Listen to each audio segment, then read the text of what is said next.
¿Qué onda? Antes de comenzar con el video tengo un pequeño aviso que darte. La historia que estás por escuchar a continuación es algo fuerte, pero también muy interesante. Además, quiero agradecer a la persona que me compartió su historia, porque me abrió las puertas de su casa y me permitió escuchar el relato de viva voz. Así que te pido que te quedes hasta el final de este video. También, que me comentes qué te ha parecido la historia aquí abajito en los comentarios. Te voy a estar leyendo. Si te gustó, puedes darle like y suscribirte para seguir trayendo historias como esta. Sin nada más, comencemos con el relato. Tenía 30 años. Me habían operado de las varices, por lo que me indicaron que debía hacer natación, al menos durante 3 meses. Afortunadamente, un familiar tenía una alberca, por lo que le pedí que nos la prestara. En aquella ocasión, fue mi esposo, una amiga con la que siempre nadaba y su esposo, y nos fuimos los 4 a nadar, aunque ya en el lugar solo nadamos mi amiga, mi esposo y yo. Nos habían pedido que no entrara nadie más aparte de nosotros, porque era una alberca particular. Era la alberca de una familia y no querían gente ahí. Cuando empecé a nadar, primero lo hice a lo ancho de la alberca, y después mi esposo me dijo que nadaba bien, que por qué no lo intentaba ahora a lo largo de la alberca, que eran aproximadamente unos 15 o 20 metros. Entonces, iba nadando de un lado al otro cuando vi a un tipo bien. Se veía humilde y estaba parado en los vestidores, que se encontraban en un extremo de la alberca. Te doy estos datos porque no era posible, es decir, eran 20 metros de la alberca más los vestidores. No era posible que yo lo viera. Pero sí, yo vi un tipo con un sombrero de fieltro muy bonito, de esos tipo Al Capone, pero muy humilde. Incluso podía verle las uñas negras, como si estuvieran sucias. Como mi esposo me había dicho que nadie más podía ir, al llegar a la orilla le dije, a ver, dijeron que nadie más podía entrar y allí está ese tipo de fisgón. Mi esposo volteó y me dijo, ¿cuál? Yo le dije, ese que está ahí, el que está de fisgón. A la hora de que vuelvo a voltear, ya no estaba el tipo. Cuando vengo de dar otra de las vueltas, lo vuelvo a ver. Vi que traía una camisa de cuadros. Creo que era roja con blanco, no lo recuerdo muy bien. Lo vi parado con su sombrero tapándole un poco el rostro, pero estaba viéndome. Entonces, mi esposo le dice al esposo de mi amiga, que además era nuestro compadre, que había un tipo viendo. Sin embargo, mi compadre le dijo que no había nadie. Yo le dije, ¿cómo no? Lo acabo de ver. Le dije a mi esposo cómo era, pero no me creyó. Me dijo que seguramente eran los efectos de la operación. En aquel tiempo estaba tomando cursos de control mental para saber cómo manejarla, aprender hipnosis y ese tipo de cosas. Que lo que hoy es natural, en aquel tiempo no era muy bien visto.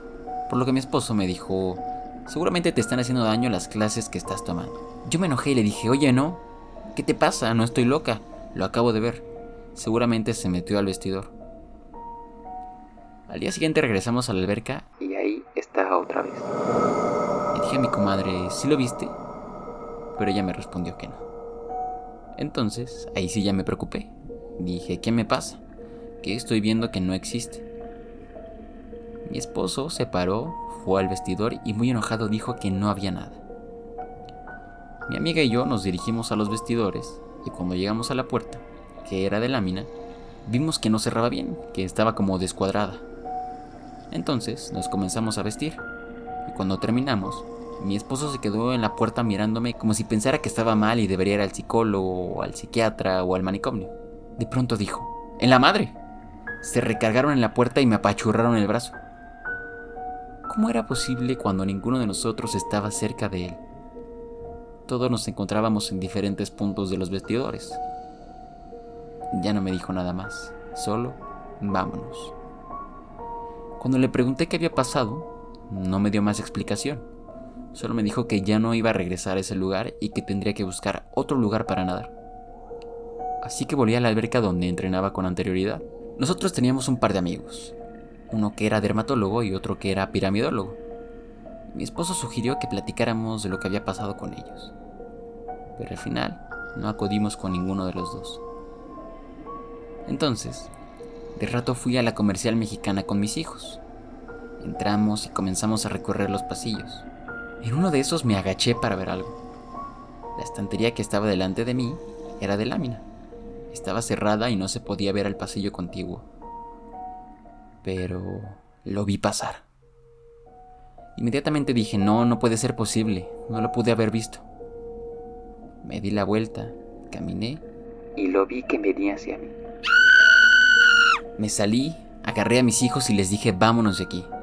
Nosotros teníamos un negocio en una calle del centro de la ciudad y nuestra casa a media cuadra de ahí.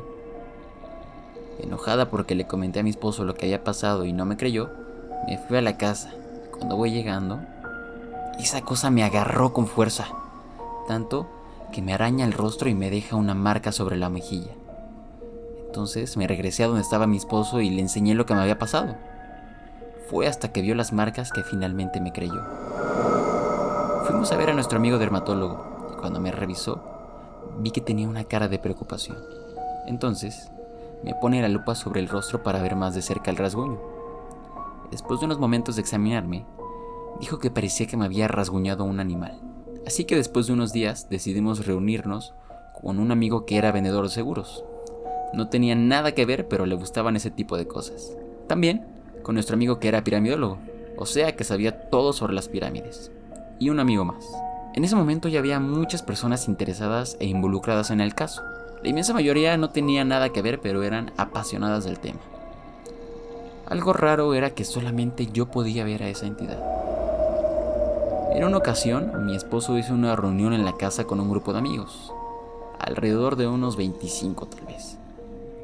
En la casa teníamos una perrita cocker, a la que solíamos amarrar cuando llegaban los amigos, porque era muy latosa e inquieta. Pero ese día, la perrita estaba más loca que de costumbre.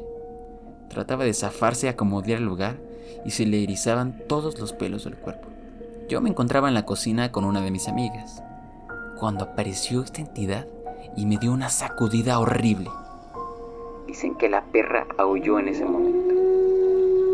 Cuando yo les dije a los amigos de mi esposo, agárrenlo, ahí va. Dicen que al momento de que yo les dije eso, pasó al lado de ellos y sintieron un frío como si hubieran metido la mano al congelador. Uno alcanzó a ver y sentir una sombra, que dijo estaba helada. Un día decidimos regresar a la alberca. Entre las personas que iban las personas que ya mencioné anteriormente, además de una amiga y un sacerdote. Esta vez, mi amiga también podía ver al ente, pues lo describió tal y como yo lo veía.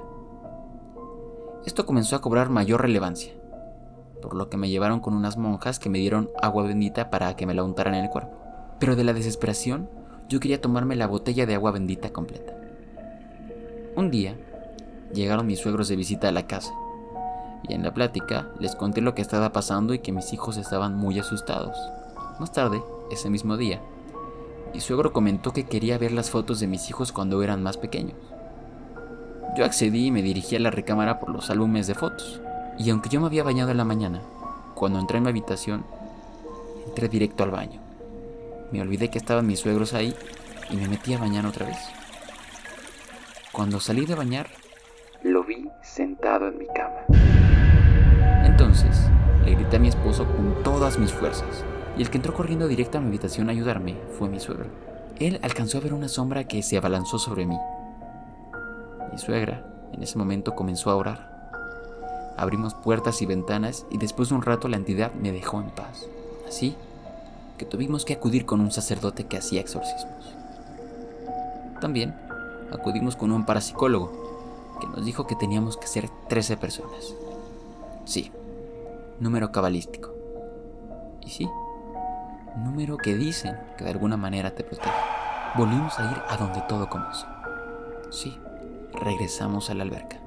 La entidad me dijo que para liberarlo necesitaba que fuera un niño. Sí, me lo dijo porque él hablaba conmigo. Me dijeron, pregúntale su nombre. Él me respondió que se llamaba Baltasar. También me dijo cuándo lo había matado.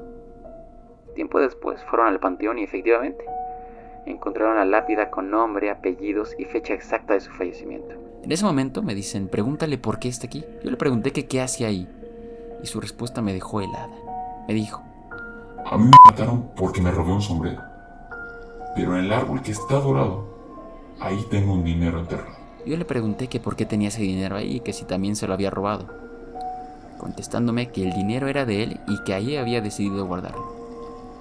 Los demás estaban apurados anotando todo lo que yo les decía. Me preguntaron que cuál era el árbol dorado. Yo les dije que era aquel árbol, que la mitad estaba seco, con las hojas secas y doradas, y que del otro lado el árbol estaba verde. Como se necesitaba un niño para que lo liberara, propusieron que trajéramos a mi hijo, porque mi hijo estaba chico. No le dijimos nada y como acababa de hacer su primera comunión, le dijimos que se pusiera a rezar cerca del árbol. En ese momento, vi que mi hijo estaba hablando con el hombre del sombrero. Junto al árbol también había una banca a la que comenzó a salirle mucho humo, como si se estuviera quemando. Después nos dirigimos hacia el vestidor y el fantasma del hombre del sombrero me dijo que no habláramos, sino que lo siguiéramos en silencio. De una forma extraña, el ente iba caminando al lado del sacerdote.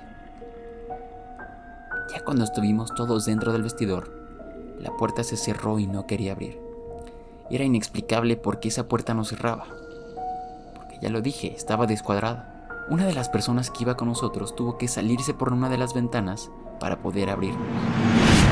Mientras que estábamos adentro, el sacerdote le ordenó a la entidad que se fuera de ahí. Después de aquello, todos nos fuimos. Unos días después, algunos de los hombres que habían ido a la especie de exorcismo regresaron al árbol y pidieron permiso para excavar y buscar el dinero que el hombre del sombrero había dicho que había enterrado ahí.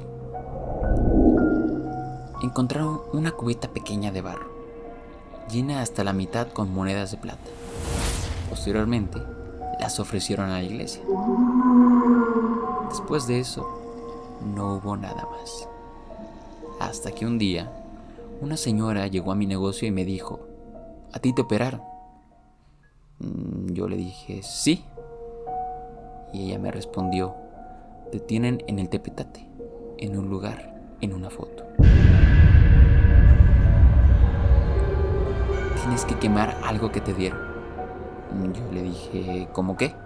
Ella dijo: algo que te dieron. La señora también me dijo con quién y en qué local me tenían trabajada. Ella sabía exactamente en qué lugar tenían mi foto. Yo le pregunté que quién era, pero no me respondió. Solamente me dijo que ella tenía que dejarme ese mensaje. Entonces, mi esposo me hizo sacar todos los regalos que me habían dado en los últimos meses. Hasta los regalos que me había dado mi mamá. Una colcha, una bolsa, todo. Todo lo deshicimos. Yo tenía miedo, mucho miedo. Sabía que era un espíritu al que le habían hecho algo. Empecé a informarme de todas estas cosas y dicen que cuando alguien te quiere hacer daño, agarra un espíritu que ande penando para que te haga algo. Y entre creer y no creer está el investigar. Buscamos. Y entonces, había una maceta que la amiga que me la regaló me dijo: te regalo esta maceta, pero nunca te deshagas de ella. Entonces yo les dije: no, esta no, porque esta me la regaló mi amiga. Mi esposo dijo: sí, esa también. De ahí sacamos un muñeco de hueso, marcado del rostro como la entidad me había marcado a mí, que tenía los brazos cruzados sobre el pecho. Y lo más importante, tenía un sombrero. Sacamos el muñeco de la maceta y decidimos irlo a quemar, lejos de nuestra casa. Nos llevamos hierbas, alcohol y gasolina y nos fuimos a quemar.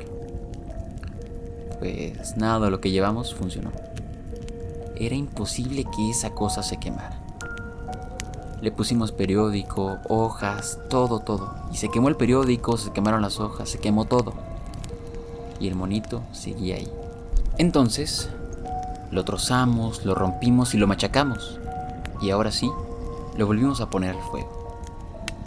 Yo ya no creía en nada, pero jamás volvió. Viví momentos horribles. ¿Qué fue? ¿Magia negra? ¿Brujería? ¿Por qué estaba ese monito ahí? ¿Por qué me pidieron que no lo moviera? ¿Por qué me daban tanta lata? ¿Por qué a mí? Sé que no hay que meterse con cosas que uno no sabe. Esa es mi historia. Y bueno, al finalizar el relato, le pregunté a la señora que qué había pasado con su amiga, con la que le había regalado la maceta. Ella me dijo que después de todo eso, le marcó y le pidió que se vieran, que la invitaba a su casa a cenar, y sí, su amiga aceptó. Y sí, se pusieron de acuerdo en día y hora. El punto es que llegó, tocó a su casa y la invitó a pasar. Entonces la señora se mete a su cocina por lo que iban a cenar y cuando sale ya no ve a su amiga. Le pregunta a sus hijos que estaban ahí que qué había pasado y simplemente le dijeron que se fue, que se había ido de la casa. Han pasado poco más de 40 años después de todo esto, porque esto ocurrió a finales de los años 70 y jamás la ha vuelto a ver, ni jamás supo que fue de ella. Algo interesante, la verdad. Y bueno, también como dato extra me contó que uno de sus amigos que participó en todo esto, un día lo vio parado afuera de su casa. Y ella venía regresando de la escuela con su nieta, venían de la mano. Cuando lo ve a lo lejos y decide apresurar el paso para poder llegar hasta él. El punto es que conforme iba avanzando, vio que su amigo también se iba alejando de su casa. Entonces dijo, bueno, no pasa nada, al rato le llamo y le pregunto qué era lo que ocupaba. Pero nunca le llamó y no supo nada, se le olvidó. Al día siguiente, estaba platicando con su esposo precisamente, le dice, oye, vino a verme tal persona y no supe qué quería, no le marqué ni nada, ¿podrías llevarme a verlo? Y su esposo le dice, sí, con gusto, lo platicamos y vamos a ver qué ocupaba. Estaba leyendo el periódico y le dice, no me lo vas a creer. Tal persona falleció ayer, a la 1 de la tarde. Aquí dice el periódico que falleció a la 1 de la tarde. Y sí, coincidía en la hora en el que lo vio parado fuera de su casa. Entonces, venía a despedirse de ella.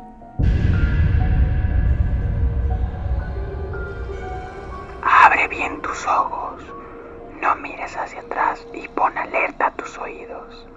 Escucha el silencio del cuervo. Gracias por haberme acompañado hasta el final de este relato. Si te gustó, no olvides darle like y compartir. Además, puedes suscribirte a nuestro canal y activar las notificaciones para que YouTube o Spotify te avisen cuando subamos un nuevo relato. Si tienes una historia, puedes enviarla al correo que aparece en tu pantalla y podrás ser parte de alguno de nuestros próximos episodios. También, no se te olvide seguirnos en todas nuestras redes sociales. Hasta la próxima.